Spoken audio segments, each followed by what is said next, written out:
உங்களை விட கம்மியாக படித்தவன், உங்களை விட கம்மியாக உழைக்கிறவன்னு நீங்கள் நினைக்கிற ஒருத்தன் எப்படி உங்களை விட வேகமாக முன்னேறி போகிறான்? அவங்ககிட்ட ஏதோ ஒரு சீக்ரெட் சாஸ் இருக்குது. அந்த ரகசியம் என்னன்னு தெரிஞ்சுக்கிட்டா இந்த 2026 நீங்கள் தான் கிங். அது என்னன்னு இந்த வீடியோவில் பார்ப்போம்.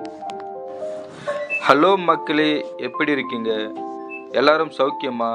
இன்றைக்கி நம்ம பேச போகிற விஷயம் உங்கள் வாழ்க்கையில் நீங்கள் இது வரைக்கும் கேட்டிராத ஆனால் கண்டிப்பாக தெரிஞ்சிக்க வேண்டிய ஒரு முக்கியமான விஷயம். நம்ம எல்லாரும் ஓடிக்கிட்டே இருக்கிறோம். எதுக்கு? காசு சம்பாதிக்க, ஒரு பெரிய ஆளாக வளர, மற்றவங்க மதிக்கணும்னு. ஆனால் நிஜமாகவே எல்லாராலையும் ஜெயிக்க முடியுதுன்னு கேட்டால் இல்லைன்னு தான் சொல்லணும். ஏன்னா நம்ம ஓடுற திசை சரி, ஆனால் ஓடுறதுக்கு தேவையான திறமை நம்மக்கிட்ட இருக்கிறதான்னு கேள்வி. இன்றைக்கி நம்ம பார்க்க போகிற இந்த 21 விஷயங்கள் உங்களை ஒரு சராசரி மனுஷன்ல இருந்து ஒரு சூப்பர் ஹியூமனாக மாற்ற போகுது. ஸ்கிப் பண்ணாமல் கேளுங்க, ஏன்னா இது உங்கள் லைஃப்பை சேஞ்ச் பண்ண போகுது. முதல்ல நம்ம கவனிக்க வேண்டியது நம்மளோட கவனம். என்னடா அது மொக்கையாக இருக்குன்னு நினைக்காதீங்க. யோசிச்சு பாருங்க. ஒரு காலத்தில் மனுஷனோட கவனம் சிதறாமல் இருக்கிறது 150 செகண்டாக இருந்துச்சு. இப்போ வெறும் 8 செகண்டாக குறைஞ்சி போச்சு. ஒரு தங்க மீனை விட மோசமாக நாம் மாறிட்டோம். இதுக்கெல்லாம் காரணம் அந்த ரீல்ஸ் மற்றும் ஷார்ட்ஸ்.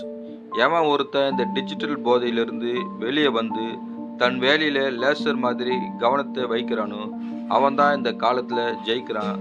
மற்றவங்க எல்லாம் ஃபோனை நோண்டிகிட்டே இருக்கும் பொழுது நீங்கள் உங்கள் வேலையில் மூழ்கி இருந்தீங்கன்னா நீங்கள் தான் டாப் நம்பர் 1%. அடுத்தபடியாக இந்த மூடு அப்படின்னு ஒன்று சொல்லுவோம். இன்னைக்கு மூடு இல்லைப்பா, நாளைக்கு பண்ணிக்கலாம். இதுதான் நம்மளை அழிக்கிற முதல் விஷயம். நிஜமான வெற்றியாளன் தன் மூடை பார்க்க மாட்டான், தன் கடமையை பார்ப்பான்.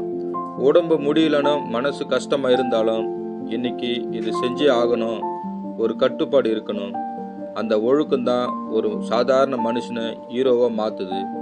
திறமை இருக்கிறவன் கூட சில நேரம் தோத்து போகலாம், ஆனா ஒழுக்கமா இருக்கிறவன் ஒரு நாளும் தோத்ததா சரித்திரமே கிடையாது. இன்னொரு முக்கியமான கலை என்னன்னா, மற்றவங்க கிட்ட நம்ம ஐடியா கொண்டு போய் சேர்க்கிறது. இது வெறும் விற்பனை கிடையாது, இது ஒரு வித்தை. நீங்க ஒரு இன்டர்வியூக்கு போனாலும் சரி, இல்லை ஒரு பொண்ணுக்கிட்ட உங்க காதுல சொல்ல போனாலும் சரி, உங்களை நீங்க எப்படி முன்னிலைப்படுத்துறீங்க அப்படிங்கிறது தான் முக்கியம். மற்றவங்க கண்ணை பார்த்து தைரியமா பேசுங்க. உங்க பேச்சில் ஒரு அதிகாரம் இருக்கணும், அதே சமயம் ஒரு உண்மை இருக்கணும். உலகத்தில் இருக்கிற அத்தனை பெரிய ஆளுங்களும் ஒரு காலத்தில் சிறந்த பேச்சாளராக இருந்தவங்க தான். அதே மாதிரி வேலை செய்யும் பொழுது ஏனோ தானோன்னு செய்யக்கூடாது. ஒரு ரூமுக்குள்ளே உங்களை நீங்களே பூட்டிக்கிட்டு ஃபோனை சுவிட்ச் ஆஃப் பண்ணிவிட்டு உலகமே அழிஞ்சா கூட எனக்கு தெரியாதுங்கிற அளவுக்கு அந்த வேலையிலே ஆழமாக இறங்கணும். மற்றவங்க ஒரு மாதத்தில் செய்கிற வேலையை நீங்கள் ஒரே வாரத்தில் செஞ்சு முடிக்க முடியும். இது ஒரு தவம் மாதிரி. இந்த ஆழமான உழைப்பு தான் உங்களை சிகரத்தில் கொண்டு போய் உட்கார வைக்கும். பேசுறது மட்டும் போதாது, அந்த பேச்சு அடுத்தவங்க மனசில் நிற்கணும். கம்யூனிகேஷன் அப்படிங்கிறது இங்கிலீஷில் பேசுறது இல்லை, உங்கள் ஐடியாவை மற்றவங்க மனசில் ஆழமாக பதிய வைக்கிறது. முதல்ல மற்றவங்க சொல்கிறத காது கொடுத்து கேளுங்க.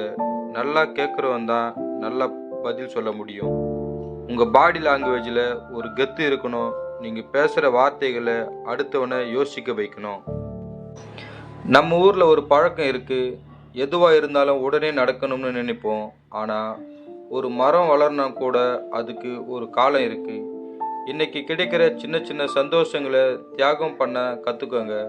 அப்போதான் நாளைக்கு ஒரு பெரிய வெற்றியை ருசி பார்க்க முடியும். இன்ஸ்டன்ட் நூடுல்ஸ் மாதிரி வெற்றி கிடைக்காது நண்பா, அதுக்கு பொறுமை ரொம்ப முக்கியம். எந்த விஷயத்தையும் ஒரு கதையாக சொல்ல கற்றுக்கோங்க. சும்மா கணக்கு வழக்குகளை சொன்னால் யாருக்கும் பிடிக்காது.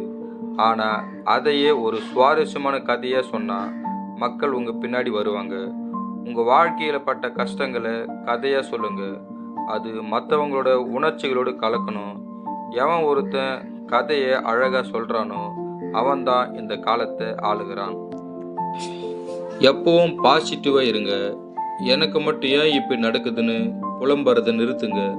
ஒரு பிரச்சனை வந்தால் அதில் இருந்து என்ன கற்றுக்கலாம்னு யோசிங்க. உங்கள் எண்ணம் தான் உங்கள் வாழ்க்கை. இருட்டை பார்த்து பயப்படாமல் ஒரு மெழுகுவர்த்தியை ஏற்ற பாருங்க. உங்களை சுற்றி இருக்கிற நெகட்டிவ் ஆளுங்களை தள்ளி வைங்க. உங்களால் முடியும்னு நீங்கள் நம்பினா மட்டும்தான் இந்த உலகம் உங்களை நம்பும். தன்னம்பிக்கை அப்படிங்கிறது சும்மா பந்தா பண்ணுறது இல்லை. என்ன நடந்தாலும் நான் பார்த்துப்பேன்டா அப்படின்னு சொல்கிற அந்த தைரியம்தான். மேடையில் ஏறும்போது கால் நடுங்கலாம், ஆனால் அந்த நடுக்கத்தையும் மீறி நீங்கள் பேசுகிறீங்க பாருங்கள், அங்கே தான் நீங்கள் ஜெயிக்கிறீங்க. உங்களை நீங்களே ஒரு ராஜா நினச்சிக்கோங்க. அப்போ தான் உலகம் உங்களை ராஜாவை பார்க்கும். நீங்கள் எதை பார்க்குறீங்க, எதை கேட்குறீங்கிறது ரொம்ப முக்கியம். தேவையில்லாத சண்டைகள், பிக் பாஸ் மாதிரியான விஷயங்களை பார்த்து உங்கள் மூளையை குப்பையாக்காதீங்க. உங்கள் வளர்ச்சிக்கு ஏதெல்லாம் உதவுமோ அந்த மாதிரியான விஷயங்களை மட்டும் கன்சியூம் பண்ணுங்க. அறிவு வளர்கிற மாதிரியான விஷயங்களை தேடி ஓடுங்க. புத்தகம் படிக்கிற பழக்கத்தை வளர்த்துக்கங்க. ஒரு மனுஷன் தன் 30 வருஷ அனுபவத்தை ஒரு புத்தகத்தில் எழுதியிருப்பான். அதை நீங்கள் 3 நாளில் படிக்கும் பொழுது அவரோட 30 வருஷ அறிவு உங்களுக்கு 3 நாளில் கிடைக்குது. இதை விட ஒரு லாபகரமான டீல் உலகத்தில் எங்கேயாவது கிடைக்குமா? அறிவே ஆயுதம். அந்த ஆயுதத்தை புத்தகங்கள் மூலமாக ஏற்றுக்குங்க. இப்போ இருக்கிற உலகத்தில் எல்லாரும் செய்கிறதையே நீங்களும் செஞ்சால் நீங்கள் கூட்டத்தில் ஒருத்தராக தான் இருப்பீங்க. கொஞ்சம் வித்தியாசமாக யோசிங்க. எதையும் மற்றவங்கிட்ட இருந்து காப்பி பண்ணாமல் உங்கள் சொந்த ஸ்டைலில் பண்ணுங்கள். இந்த ஏஐ உலகத்தில் கூட உங்களோட க்ரியேட்டிவிட்டியை யாராலும் திருட முடியாது. புதுமையாக சொல்கிறவன் தான் இங்கே ட்ரெண்ட் செட்டர். பணம் சம்பாதிக்கிறது மட்டும் முக்கியம் இல்லை, அது எப்படி கையாளணும்னு தெரியணும். சம்பாதிக்கிறத எல்லாத்தையும் செலவு பண்ணால் கடைசி வரைக்கும் பணத்துக்காக ஓடிக்கிட்டே தான் இருக்கணும். பணம் உங்களுக்காக வேலை செய்யணும். முதலீடு செய்ய கற்றுக்குங்க. ஆடம்பரத்தை குறைச்சிக்குங்க. ஃபைனான்சியல் ஃப்ரீடம் கிடைச்சாதான் நீங்கள் நிம்மதியாக வாழ முடியும். உங்கள் உணர்ச்சிகளை நீங்கள் தான் கட்டுப்படுத்தணும். யாராவது ஒருத்தர் தப்பாக சொல்லிட்டா உடனே கோபப்படுறது, இல்லை அழுதுட்டு உட்கார்ந்துட்டு இருக்கிறது எல்லாம் பலவீனம். உங்கள் மனசோட ரிமோட் உங்ககிட்ட தான் இருக்கணும். அடுத்து உங்களை ஆட்டி வைக்க விடாதீங்க. அமைதியாக இருந்து சாதிச்சு காட்டுங்க. உங்கள் வெற்றி தான் அவனுக்கான பதிலடியாக இருக்கணும். மனசை அமைதியாக வச்சுக்க தியானம் பண்ணுங்க. இது ஏதோ சாமியார் பண்ணுறதுன்னு நினைக்காதீங்க. இது உங்கள் மூளைக்கு கொடுக்குற ஒரு ரெஸ்ட். ஒரு நாளைக்கு 10 நிமிஷம் அமைதியாக கண்ணை மூடி உட்காருங்க. மனசில் இருக்கிற குப்பைகள் எல்லாம் போயிட்டு தெளிவான சிந்தனை வரும். நிகழ்காலத்தில் வாழ கற்றுக்கங்க. உங்கள் கனவை தினமும் கண் முன்னாடி கொண்டு வந்து பாருங்க. நீங்கள் என்ன ஆகணும்னு நினைக்கிறீங்களோ அதை அடைஞ்சிட்ட மாதிரி கற்பனை பண்ணுங்க. இது ஒரு மேஜிக் இல்லை, இது உங்கள் ஆள் மனசுக்கு நீங்கள் கொடுக்குற உத்தரவு. நீங்கள் எதை அதிகமாக நினைக்கிறீங்களோ அதை நோக்கி தான் உங்கள் வாழ்க்கை நகரும். படிப்புங்கிறது காலேஜில் முடியறது இல்லை. தினமும் எதையாவது புதுசாக கற்றுக்கிட்டே இருங்க. யூடியூப்பில் எவ்வளோ விஷயங்கள் இருக்குது. உங்களுக்கு பிடிச்ச ஒரு ஸ்கில்லை வளர்த்துக்குங்க. கற்றுக்க நிறுத்துகிற அன்னைக்கு தான் நீங்கள் தோக்குறீங்கன்னு அர்த்தம். நீங்களே உங்களுக்கு ஒரு சிறந்த வாத்தியாராக இருங்க.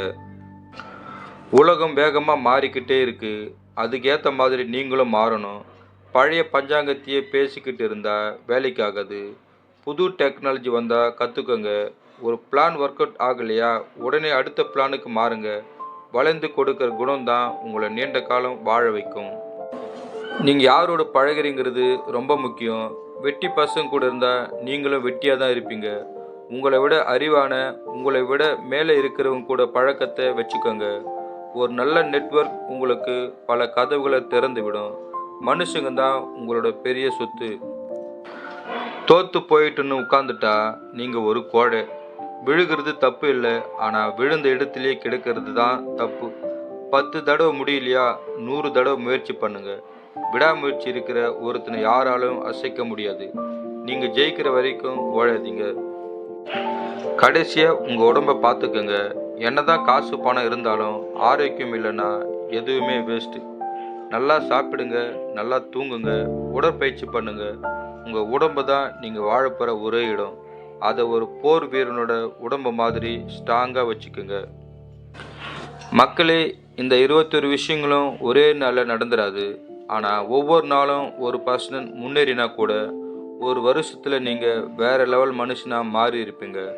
மற்றவங்க என்ன பண்ணுறாங்கன்னு பார்க்கறத நிறுத்திட்டு நீங்கள் என்ன பண்ண போகிறீங்கன்னு யோசிங்க. இந்த வீடியோ உங்களுக்கு பிடிச்சிருந்தா அந்த லைக் பட்டனை தட்டி விடுங்க. உங்கள் ஃப்ரெண்ட்ஸுக்கும் ஷேர் பண்ணுங்கள். முக்கியமாக நம்ம சேனலுக்கு சப்ஸ்கிரைப் பண்ணுங்கள். நாளைக்கு இதே மாதிரி ஒரு சூப்பரான விஷயத்தோடு உங்களை வந்து சந்திக்கிறேன். அதுவரை உங்களிடமிருந்து விடை பெறுவது உங்கள் ராஜா.